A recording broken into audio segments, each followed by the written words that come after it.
Welcome to Confessions by Banana Ketchup. Haunted or just paranoid? This is a list of strange happenings at the house in which I grew up and spent most of my life. None of the things here seems like much on their own. There are very brief, isolated incidents spanning years on the property. It's not until you compress years' worth of these incidents into a single story that a strange pattern seems to emerge of things happening here. Quite often, they don't happen in other places. I'm not sure if the property is haunted, or if I even believe in ghosts at all. A lot of the evidence here does rely on my feelings while at the property, which are subjective, so I find that to be very unreliable evidence for anything. Some of the evidence is objective and observable, which I will try to focus on for most of the story. I am aware, however, that feelings supposedly play a part in paranormal activity, so I will include some information about that as well. The only information I know about the property is that it was never a house before. It's a small 3-acre piece of land in the rural Midwest. My parents bought the land sometime in the 80s, and at the time it was an abandoned farm. It had 2 barns, one a big old red barn and the other a smaller barn and a pig pen, a smaller shed my parents used as a garage, and an acre of land for growing crops. As far as I know, nobody has ever lived on the property, though I have no idea who owned it before my parents. My parents bought it and converted the smaller barn into a house and filled the 1-acre field with trees. I remember playing in the big barn a lot as a kid, which was still full of hay and stuff from the last owners, but my parents tore it down when I was young due to it being structurally unsafe. For the paranormal incidents, I'll start with the oldest and weakest evidence from when I was a very young child, around age 3 or 4. I don't consider this particularly strong evidence because at that age my memories could be distorted, or I may have misunderstood something simple back then because I was so young.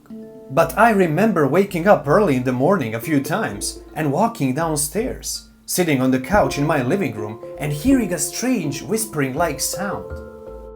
It didn't really sound like any actual talking, more like if someone made whispering noises with their mouth but didn't even try to say anything.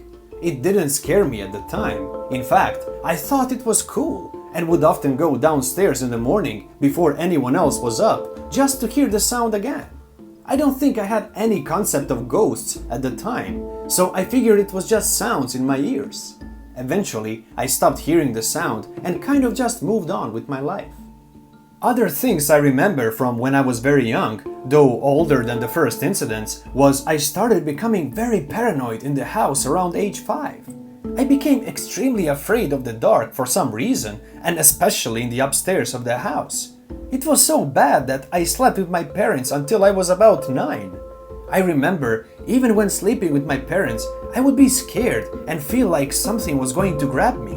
And I would look around the dark room and saw strange shifting shapes in the dark. I remember even looking at some knickknacks and figurines and thinking I saw their faces shifting and stuff. From the time when I was about 6 or so onward, I started rationalizing it, saying that it was just my eyes seeing things because it was dark, and it very likely was. Except, I also remember I didn't have these problems when I stayed at other houses. When I was at friend's house, or my aunt's house, or grandpa's, I was significantly less afraid of the dark and didn't see weird things. Then, when I was about 11, my whole family moved in with my grandpa to help him while he was recovering from surgery. During this time, the currently vacant house caught fire due to an electrical malfunction and burned down, so the short stay with my grandfather ended up lasting a couple of years while a new house was built, though not in the same location of the property as the old house. Once the new house is built, we moved into it, and I thought that because it wasn't creepy old converted barn house now, I would be at ease in it, as I was when living in my grandpa's house in town. Not exactly. In fact, after the house fire was when the weird stuff really picked up. For the first year, it was just the usual stuff again. Creepy, paranoid feelings, fear of the dark, etc. I didn't think a lot of it. I was kind of used to it by now, and it just became background noise. Then, I moved into a bedroom that had been recently freed up by some other family members moving out. By now, I was 13, and was finally brave enough to sleep without the nightlight, even though I was still horribly paranoid and had to sleep with my back pressed up against the wall to feel comfortable, and would often open my eyes just to make sure there was no ghost or vampire or possessed doll standing in my room, which there never was. But no matter how much my rational mind told my paranoid mind that there was nothing there and none of this existed, I still had a constant feeling there was something there. Then I started actually hearing something in this new room. It was a sort of knocking sound in the walls, kind of like someone hitting the 2x4s that made up the frame of the house. The sound was somewhat regular. It had about 2 to 3 seconds between knocks, though the time varied, so it was organic and not anything mechanical that I could think of. The sound also seemed to move around in the walls. I rationalized it as just the house settling due to it being warm in the day and cold at night, and I went to sleep. However, over the course of months, I noticed something strange about the sound. It only ever happened when I turned off the light and tried to go to sleep. It didn't matter whether I go into my bed at 3 a.m. or 9 p.m. I wouldn't hear the sound until I turned off the light. I kind of wrote it off as my mind being distracted from the sound when I was up and had something else to focus on, and I just didn't notice it until I turned the light off. I just put up with the sound for months. Then, one night, I heard it while trying to go to sleep while others were still up. So I finally decided to go out and ask my mother to come into the room and see what she thought the sound was. She went in there and nothing. There was no sound. After a minute, I just told her it stopped now, and she left and I went back into my bed. Then, no more than a couple of minutes later, the sound was back. So I got up and got my mother in there again, and once again, it was just completely silent in my room. I told her it stopped again. She left and I went back into my bed. A few minutes later, the thumping sound started again. Now, about this time, I was starting to wonder if the sound was all in my mind and I was going schizophrenic. I decided to test the theory and get the digital audio recorder out and figured that if the sound was in my head, then I wouldn't be able to pick it up on the recording, and then I would know that I need to see a doctor. But if I did pick it up on the recording, then obviously the sound was real and I don't know what is going on. So I hit the record, set the recorder on the floor and sat quietly in the dark for a few minutes and recorded the thumping. Then I hit play on the recording and there it was. At that moment I was relieved because it meant I didn't have any mental problems, but it also meant I didn't know what was causing the thumping sound in my room. I can't say exactly how long I put up with that thumping in my room almost every night. It could have been months or years. Eventually, I did move out of that room for a significant time. While I wasn't sleeping there anymore, I do remember other children being afraid to sleep in that room. Pretty much any child between the ages of 4 and 10 would refuse to sleep in there. They would actually rather sleep in the living room. I never investigated why, because while I was still skeptical about the existence of ghosts, I figured that if there was something in there, I didn't want to really poke it and provoke it to do anything more, because it seemed fairly confined to that room. Now, fast forward to some time after I moved out of that room, and I'm just on my side of the house on a normal day, when I suddenly hear my mother in her bedroom shouting, "Hey, come look at this!" So I kind of rush in there because it sounded like something cool was happening, and then I see my whole family staring at the door that separates the main bedroom from a small retreat they use for a computer room. It was a set of double doors with big glass panes held by wooden frames. The glass pane in the right door was cracked.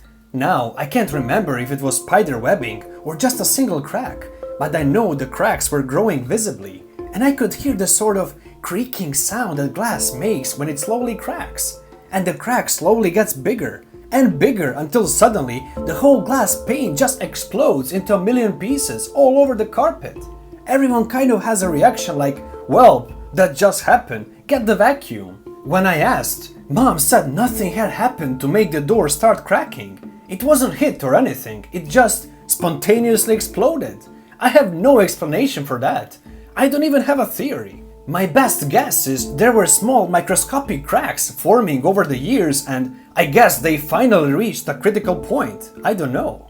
Then, another time, I remember being in that retreat in my parents' room where the door exploded and one of our dogs just started randomly staring at an empty corner and growling.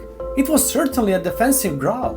His head was low and his back fur was standing up, and he was growling in the same way he would if he had seen a strange dog or human he didn't trust.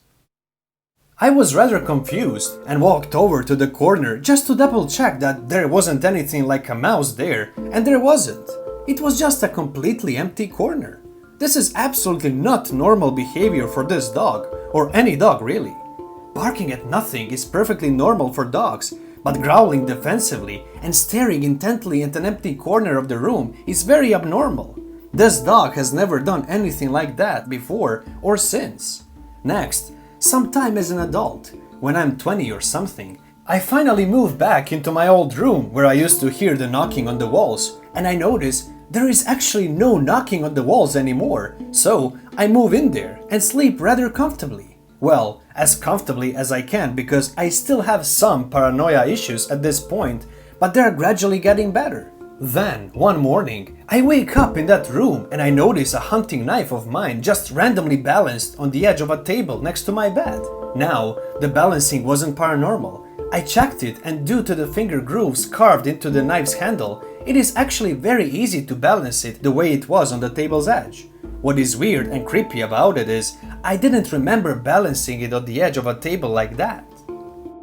Now, during this time, one of my family members had some rather shady friends who nobody in the house really knew, going in and out of the house constantly. So I can't prove the knife was paranormal, but I don't see why any of these people would just go into my room and not steal anything, but leave this hunting knife balanced on the edge of my table where I would be sure to notice it. I also can't swear the knife wasn't balanced on the table like that before I went to bed either. I didn't really pay attention to that. I just know I found it balanced when I woke up. Now, this is getting rather long, so I will just end it with this incident, even though there were a few more things I could mention, and some things that didn't happen to me personally, but I heard about from other people. For this incident, I was just doing stuff on my computer, broad daylight. Both dogs that were in the house at the time were in the same room as me, and my father, who was the only person in the house, was in his bedroom on his computer. Then, I hear a sudden thud in the kitchen. I go in there confused as to what just happened, and I see a full-gallon plastic jug that was filled with water and sitting on the counter is now on the floor going glug glug glug glug glug, spilling water on the floor. Okay, that was a full gallon of water. No mouse could have pushed that off the counter, and both the dogs were accounted for. My only guess for this is that maybe I set the jug down close to the edge, and for some reason it took a while to finally tip over and fall on the floor. That is something that could have happened, though I had not been in the kitchen for a while prior to that. Anyway, now I live in my own house, and things are completely different. I no longer get weird paranoid feelings, even when walking around in the dark, and zero weird things have happened in this house, even though it has more of a reason to be haunted than my childhood house did. It wasn't until I moved into my own house that I realized how weird my old home felt. Before, the paranoia and weird feelings were just background noise in my life, and now living on my own. It's kind of like living in water your whole life, then stepping onto dry land. You suddenly realize, oh yeah, water is wet. Now this could just be psychological, coincidences, just weird random things. But you guys probably study the paranormal a lot more than I do, so maybe this matches a pattern you recognize. I'll wait and see. Thank you, Reggie Browning, the author. Thank you for watching, everyone. If you already haven't, subscribe to this channel so you don't miss any new episodes. See you again soon, and until then, please, be safe.